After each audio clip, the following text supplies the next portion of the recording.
If you are struggling to stay organized, to find information in your business, to answer all your team members' questions, to seamlessly and joyfully delegate work, I encourage you to check out the Done For You Free Time Operations Dashboard.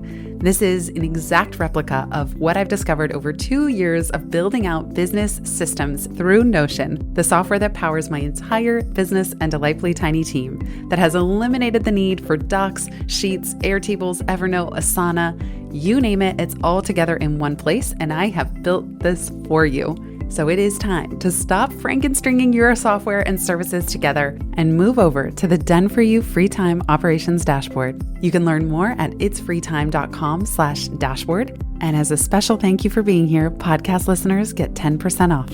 Enter promo code podcast at checkout. That's itsfreetime.com/dashboard. Enter promo code podcast at checkout.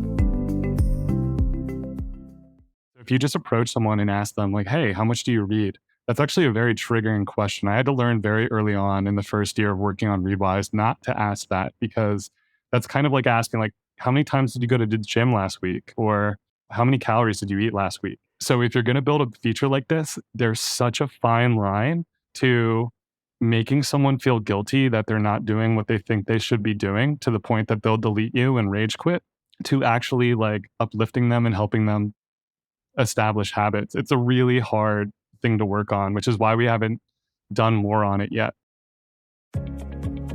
This is your time. How can we earn twice as much in half the time with joy and ease while serving the highest good? That is our guiding question here at the Free Time Cafe, your home for heart-based business. I'm your host, Jenny Blake. Join me for conversations with authors, friends, and fellow business owners as we explore ways to free your mind, time, and team to do your best work. Now, on to today's show.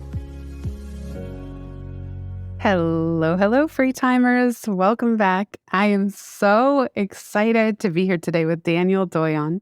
He is the co-founder of one of my favorite daily must-use software services, Readwise, aka readwise.io, because that's the URL that would take you there. It's a reading tool that helps readers revisit the highlights from their ebooks by synchronizing and then sending a daily email resurfacing the very best highlights.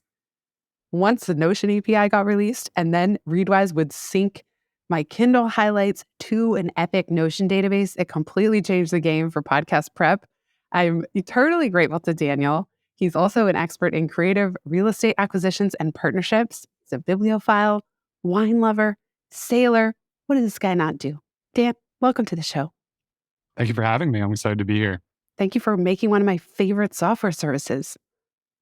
You're welcome. It was kind of an accident, but glad you like it. I first heard about it from who else? Tim Ferriss.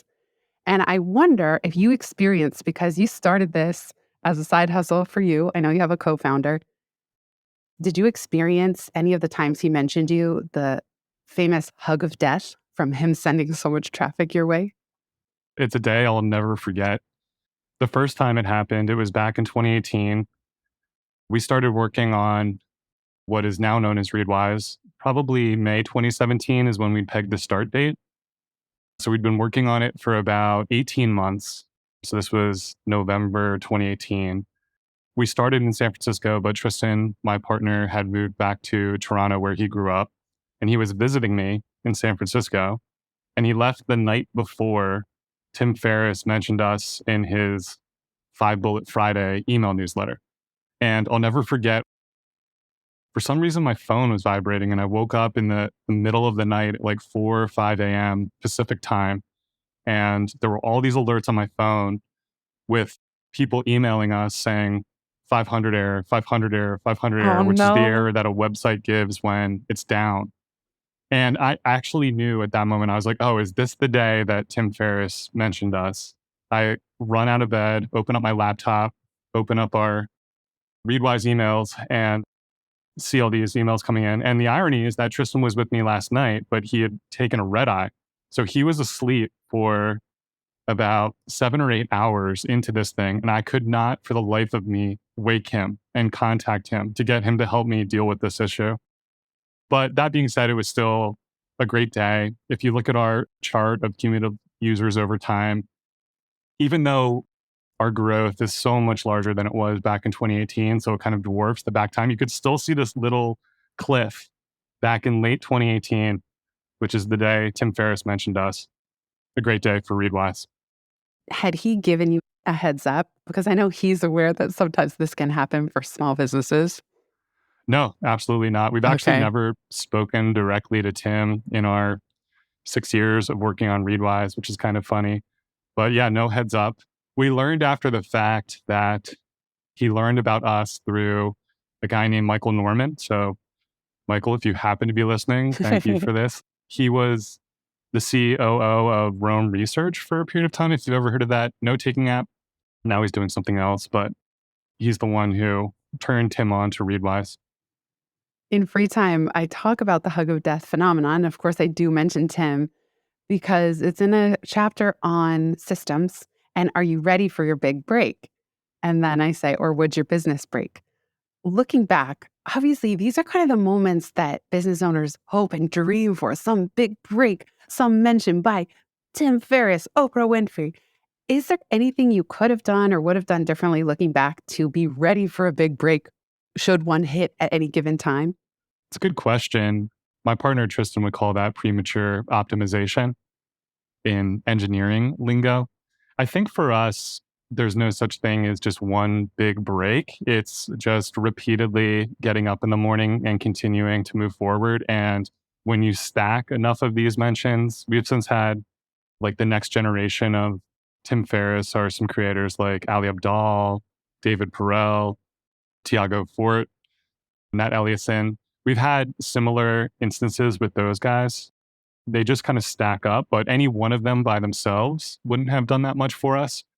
So I don't think we have any regrets for not having done more to prepare for this. And we were ready. I mean, I spent my entire day responding to emails from people. And once Tristan woke up, he spent all that time repairing our server and making it more robust. So yeah, I think entrepreneurship is just a series of slamming into these ceilings and then doing whatever you have to do to remove the ceiling so you can start to grow again and then hit another one.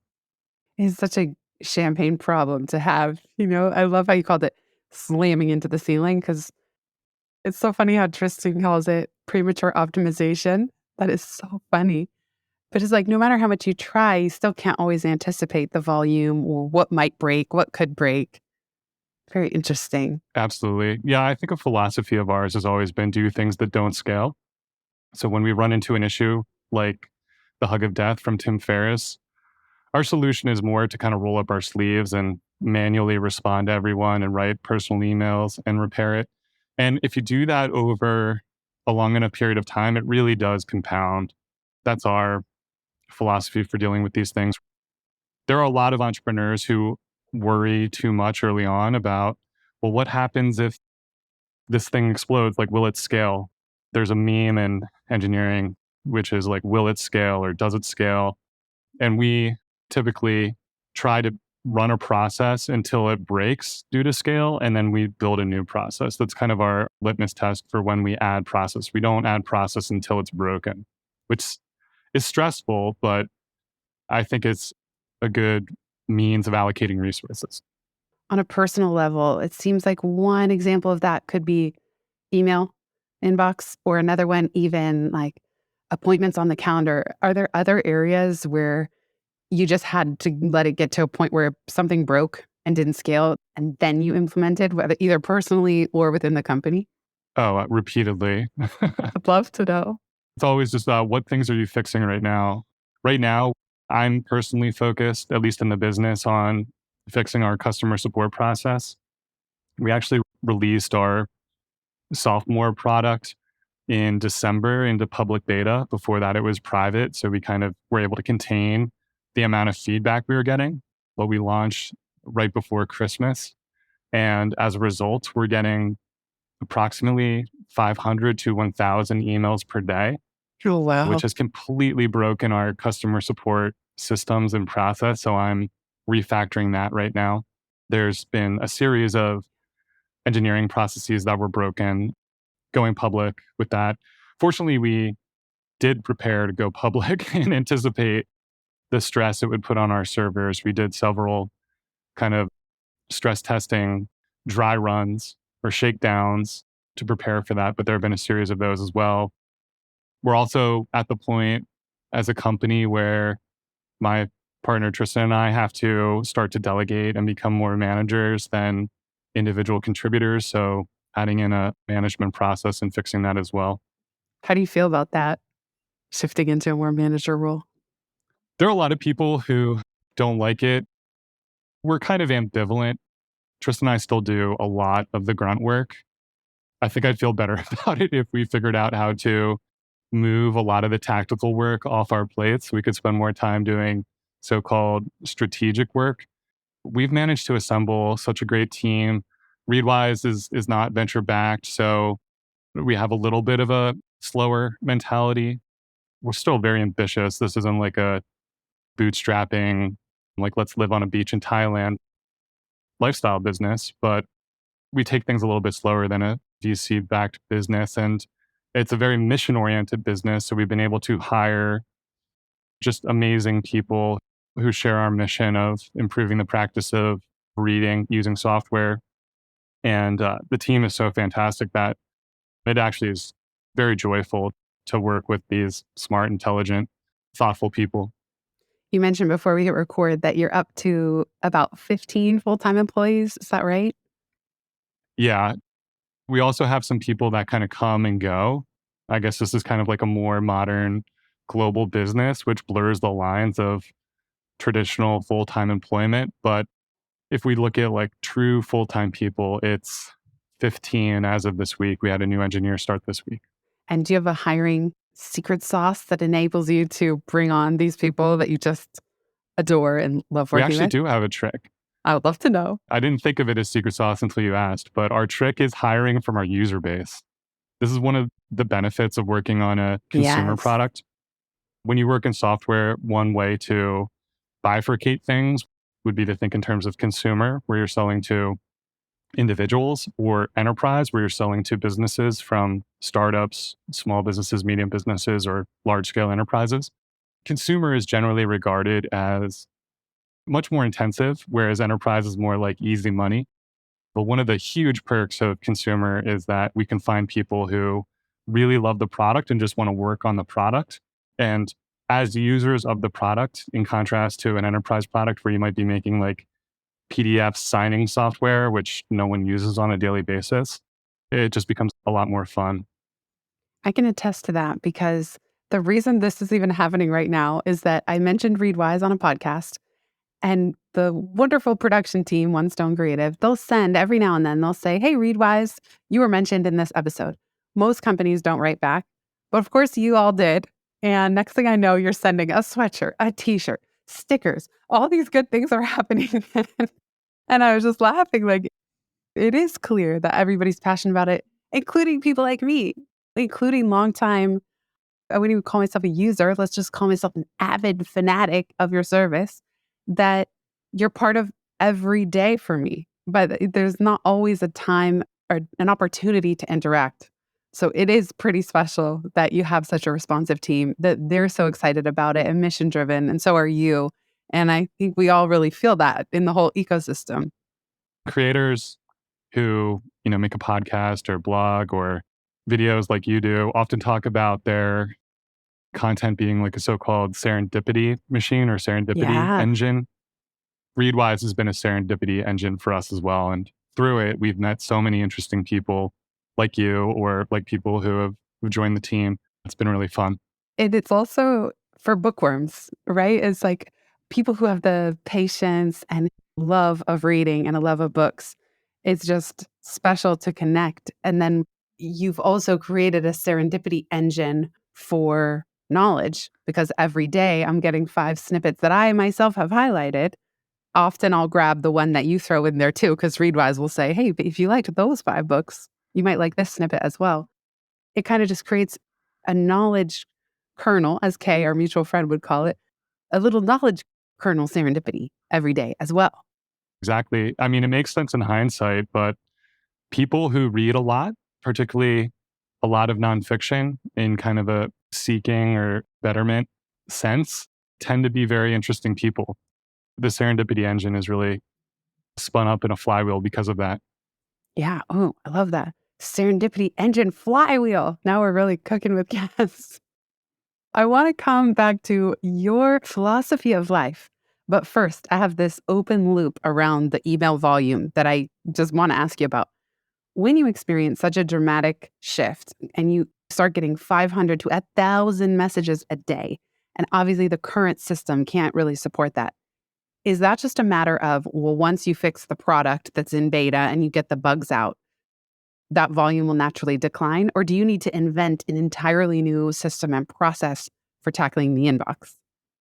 So, as a result of that, we've had to formalize our customer support function.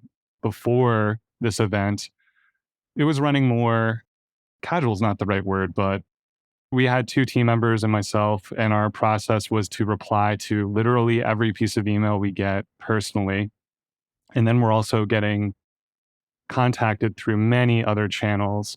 We have a Discord server, there's a Reddit group that's formed, people tweet at us, we'll get YouTube comments, we'll get App Store reviews, right? So we had to kind of formalize the process and look at all the different types of channels by which users, prospective customers, and current customers were reaching out and think about like, how do we develop the right coverage? We do joke about like, oh, will this volume go away once we bring the product to a certain level of stability? And it's not just bugs, it's also this product we created. It's an all-in-one product. The idea is you get all your reading in one place. It attracts so many different use cases that people want to go in different directions for it. So we're just getting all kinds of feedback to go in different directions.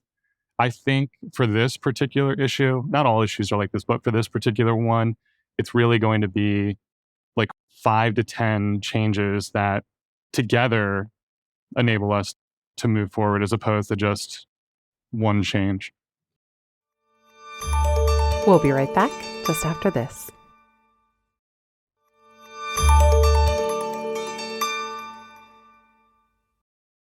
The app and service we're talking about is called Reader. Now, there have been many different types of aggregation services that have come and gone over the years, like Feedly, Instapaper, Pocket, etc. Tell us about Reader. Where do you think it fits, and what did you think was missing? Because a lot of people listening are also looking for ways to corral what Tiago calls the second brain. I know you know Tiago as well.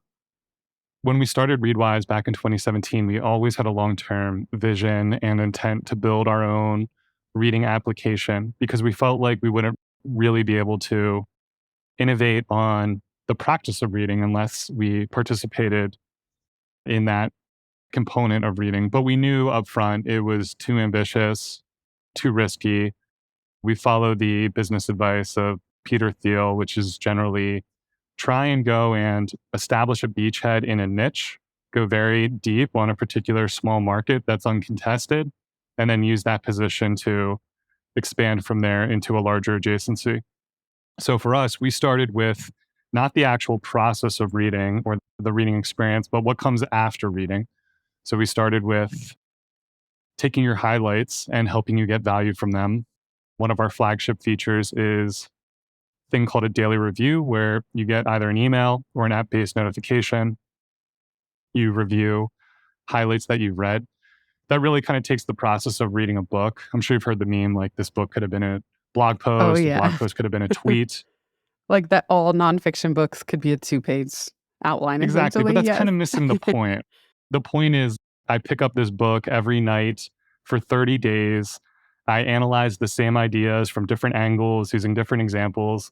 And through that process, I absorb and integrate the ideas contained in the book. It's about like the practice, not so much like a transfer of information. So we took that process and we extended it indefinitely, not just while you're reading the book, but then after the book. We also sync your highlights to note-taking apps like Notion, as you mentioned, and a couple others. So that was our beachhead. And once we felt like we had enough of a position there, we were able to build the team a little bit. We had some users to work with. Really, all the feedback kind of shifted from how we could make that niche tool better to complaints about the reading applications upstream from us. So users kind of pulled reader out of us, to go back to your original question, which is good because it was always our vision and intent to do that. So those two things merged, which was great. And the first problem we sought to solve with Reader, and we're still working on the first problem. There are many problems we hope to tackle over enough time, but you can only do one at a time, is this notion that reading is fragmented, or at least digital reading is fragmented. And what I mean by that is you might read an article in your browser, a newsletter in your email client, news in your RSS feed reader, a PDF on a special app, Yeah. an ebook on Kindle. And before, users are yearning to kind of get all of that stuff into one place so they can control it and tackle it and kind of deal with it comprehensively. That was the inspiration for Reader, and that's where we are with it right now. So it supports all those different content and media types. I love what you said about carrying the reading experience forward indefinitely. And that's what I get out of Readwise as well. It's not just a reminder of what I've read, but sometimes I forget, or I'll read a book really quickly. I might read a book in 2 days or a week. And yet, Readwise, for the next 5 years or 10 years, I'll get a little blurb that I forgot about that reminds me of what I've learned. So it really is special how you carry that forward. And it is so necessary. I was joking about my 100 browser tabs, but I have so many Chrome tabs open just because it's different bits of info that I want to read, I don't want to forget about. For some reason, they just go to die if I save them in something like Pocket or Instant Paper. And it's a tough problem to solve. It's tricky. Candidly, we haven't solved that problem. We've made some inroads. We're trying to apply kind of the same magic that we hit with the Readwise Daily Review to that problem of saving these links to Instapaper and Pocket without condemning them to a graveyard effectively. We've made some inroads there, but we still have a lot of work to do. I think we first had to get the foundation in place, and now we can start to work on those higher order problems. On a slightly related note, maybe a tangent, at one point you wrote about the joy of Kindle samples. And you say that they're one of the most underrated and overlooked features of Kindle that will take your reading practice to the next level. Or do you still feel this way at the joy of Kindle samples? Yeah, I mean, for book lovers, which is who we typically deal with, there's definitely a compulsion to just buy books every single day. Like you might be reading a book and hear a book mentioned and just buy it on the spot.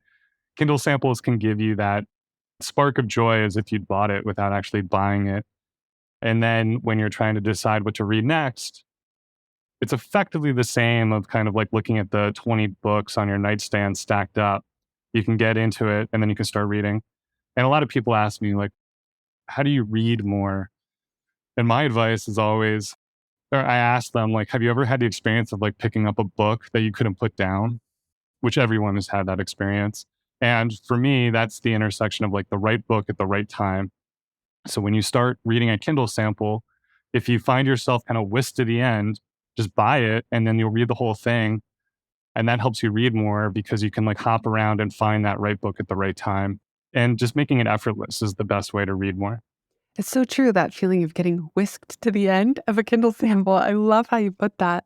And I've been using it similar. So I also one-click order books. Like, I mean, technically kind of is my job, but like it's my job practically every day. But also, if I hear a book mentioned, I'm not sure, I do what you just described, which is I just download the sample, then there it is on my device, and I don't forget about it. And I love how you put it. I've never put it to words, but if I get whisked to the end of the sample, then I know it's one that I want to buy. So thank you for putting words to that. I think I also wrote that during a very deep minimalist phase. Yeah.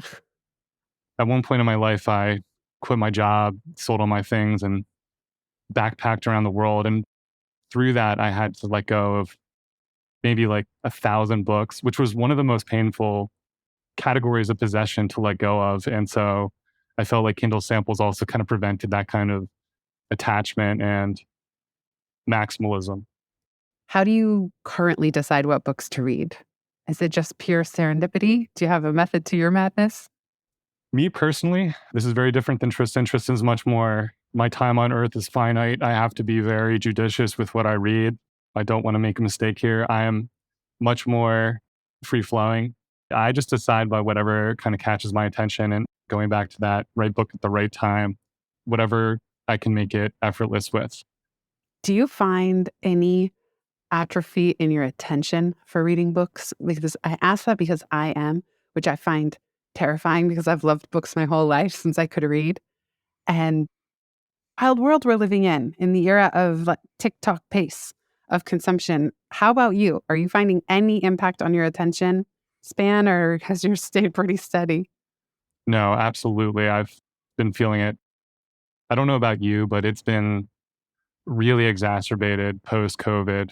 Yeah, It's also been exacerbated for me by dog fooding. You know that term, eat your own dog food when you use your own product.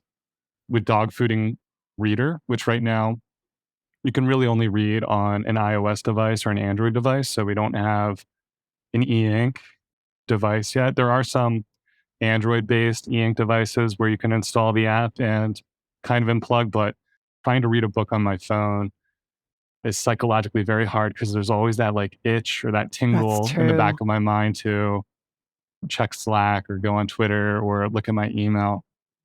I think that problem could be one of the core problems that we work on in the next year, trying to help people reclaim their attention span because it does feel good when you get into a flow state reading for typically it takes about 20 to 30 minutes before you ramp into that flow state, but it sure does feel good to read a cohesive book that someone spent a lot of time writing compared to reading a blog post. And we want to help people experience that more.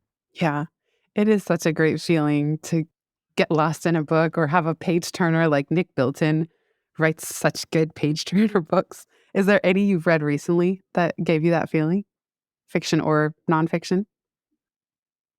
I'm almost done right now. The story of Trader Joe's. I can't even remember the Oh, title. That's kind of pathetic when I have Readwise. I'll put it in the show It's a notes. great read for any aspiring entrepreneur. It's really good for retailers. A lot of, I think, parables in there that can be applied to any different types of business. I love it. We'll be right back just after this.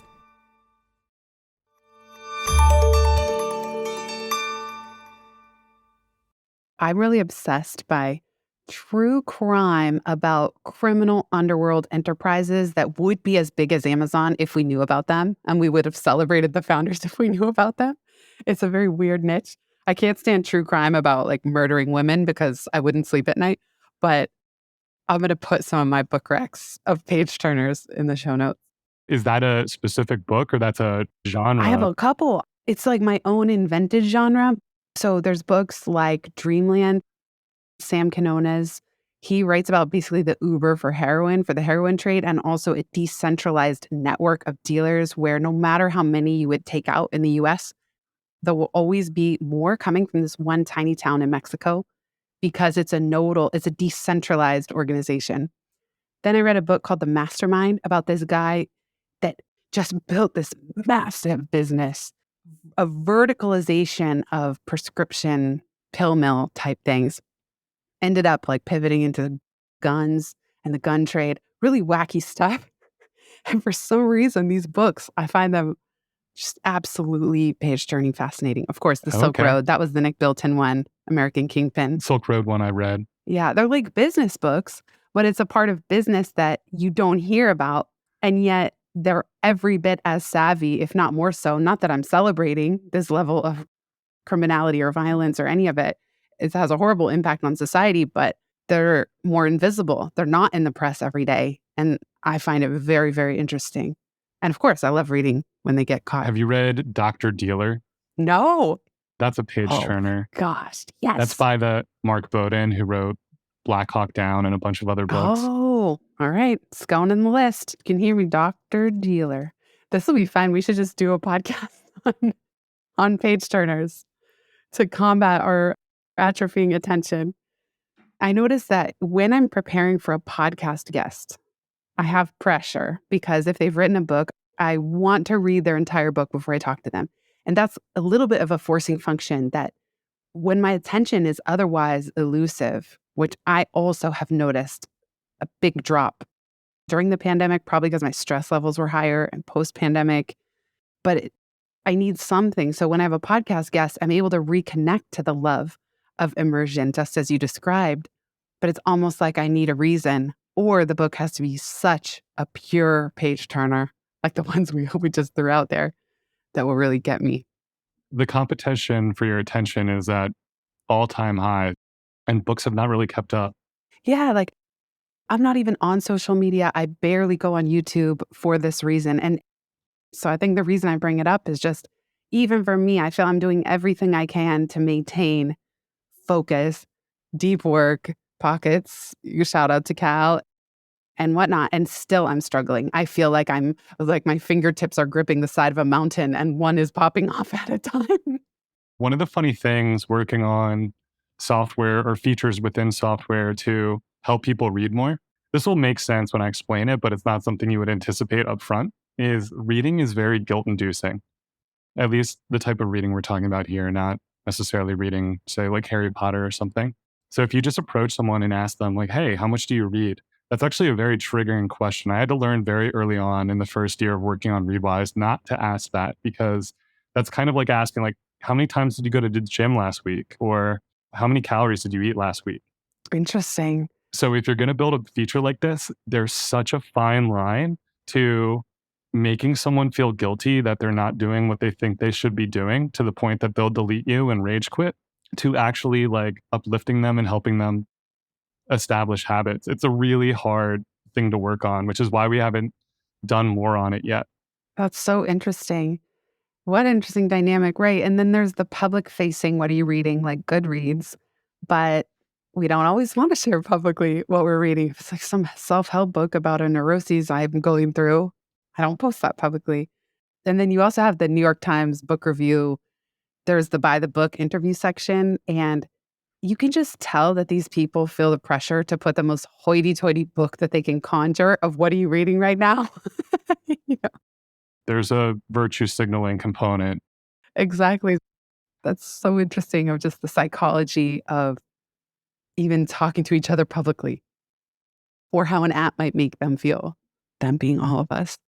I want to ask you, you have this great philosophy of life. I wonder if you still uphold this of slow, simple, and solid. Is that still a driving philosophy for you? Oh man, I need to update my personal landing See, page. that's why I ask if it's still relevant. I had it for a while. The genesis of that was I spent 10 plus years in Wall Street style finance. I had what I call an early midlife crisis. I was in my early 30s. My girlfriend, now wife, she was at Goldman Sachs in New York. So similar path as me. We had these golden handcuffs. I'm not sure if you know that term, but we're kind of like locked into this career. It's very hard to like step away from. We couldn't figure out how to break the golden handcuffs without doing something drastic, which for us was kind of quitting without knowing what we were going to do next, getting rid of all our possessions, and then taking a year-long sabbatical to kind of go and figure things out. So it was during that sabbatical that developed that philosophy of slow, simple, and solid.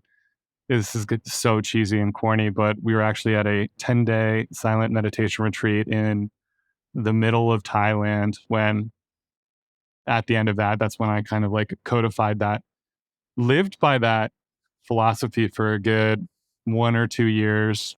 After that sabbatical, we came back to the US, but didn't necessarily plant roots for a couple years, remained nomadic, but in the United States. We lived in wine country for like up in Sonoma and Napa County and continued to live it there. But then once I got sucked back into like competitive work and entrepreneurship, it's gradually kind of slipped away. But through my Readwise, I still get reminded of the philosophy and bring it back. But I'd be lying if I said I was still practicing what I preach as well as I used to.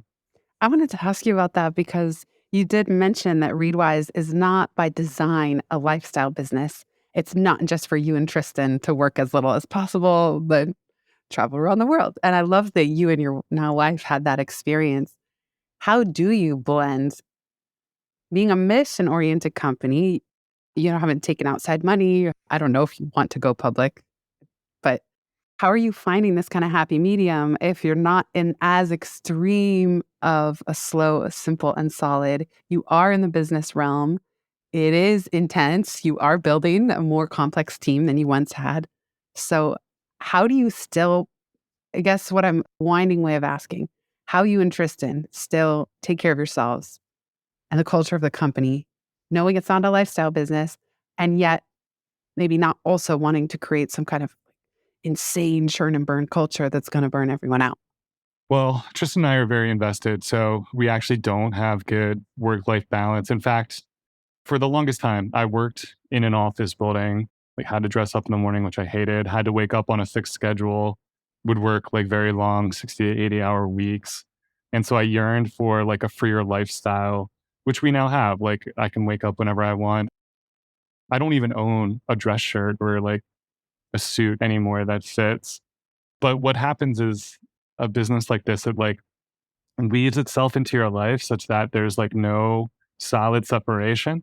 So I would say that's probably another ceiling. I can't speak for Tristan, but at least for myself, that I'm hitting is like, how do I create this proper separation? I do yearn for that barrier. I have a child on the way. So I think I'm probably just going to like force that in one way or another as a result. But we've done a bad job at it. But it goes back to the original part of the conversation of doing things that don't scale until they break and then fixing it. But our culture for people who work for us is it is not like a startup culture where everyone's working 60 plus hours per week. It is a pretty moderate culture. And we just need to get enough productivity out of the hours that people put in to keep up and keep moving forward at a good enough pace. Do you have any internal mantras or a certain, well, I don't want to call it a process, but is there something that is like a rule of thumb that you let people know or to help ensure that people are operating at their best? I'm sure you're familiar with the Basecamp guys. They have all these different ways that they run a calm company. Do you have a favorite within Readwise? I want to go back and relook at, I was very inspired by the Basecamp guys, the 37 Signals guys Yeah. early on, but haven't revisited it in a while. To be honest, we don't have a work philosophy mantra. We do try and make sure that our company works. I guess our one mantra is no more than 1.5 meetings per week. That's probably our only mantra That's good. Per person or per what? per person. So that's one weekly meeting and then one bi weekly meeting. Of recurring. So could someone have more than 1.5 if they're one-offs? Is that the baseline for a recurring schedule? Yeah, you can have like one off chats and whatnot, but this is a recurring meeting. Oh, I love that. I love that. Okay, last question, Dan. Thank you for being so generous with your time and sharing your story. If you could give fellow business owners permission to do something differently or drop something altogether, what would it be? I guess for me right now, one of the things that we talked about during this session was I'm just overwhelmed by emails at the moment. And probably a lot of that is self inflicted because for years, me or other colleagues were able to respond to each email individually. But I would say the permission slip is as you reach a certain level of communication, inbound communication, you have permission to reset the expectations around whether or not you reply and the time it takes you to reply, because that just can't keep going forever. It's so true, especially as you slam against those ceilings, like you said, and having a kid will certainly be another one. That's a permission slip I know we all need. So thank you, Dan. This has been such a joy. Of course, people should be using Readwise. If you're not already, readwise.io. You can import your highlights. You can export to places like Notion. They can check out Reader, which is in beta. Is there anywhere else you want to send listeners? Readwise.io for the original Readwise, which will help you remember and integrate more of what you read. And then readwise.io/read for the all-in-one reading product, which is in public beta. And did I hear that there's a full-blown app coming soon? Did I see that today in the footer? Well, yeah, you can find the app on iOS and Android, and then probably sometime this year, it may push to next year, we'll make a native desktop app for PC and Oh, Mac. that's what it was. Okay, super cool. All right, we'll put all these links in the show notes, including our must-read Whiskey to the End page turner books. And listeners, if you have just finished a Whiskey to the End, we want to know about it. So you could write in at hi@itsfreetime.com. Dan, such a joy to connect. Thank you for making one of my favorite services once again, and to your team for at least responding to this one email that enabled us to do this today. Yeah, thank you so much for your support and having me. And thank you for everything you do. Thank you. Thanks everybody for listening. If you've listened this far, you get a gold star. Thank you. Word of mouth is the most joyful way we can grow this show, and it helps us land interviews with the luminaries and insightful guests that you would most love to hear from. Please send this episode to a friend who might find it helpful. And for show notes and related links from this episode, visit itsfreetime.com. While you're there, make sure you're subscribed to the Time Well Spent newsletter. You'll get instant access to my tech toolkit, a continually updated list of all the software I use, along with the total monthly spend to run my business, where no one works full-time, even me. Visit itsfreetime.com/join. Remember, you are running the show. It's time for radical reimagining, and everything is up for grabs. Let it be easy, let it be fun, and build with love.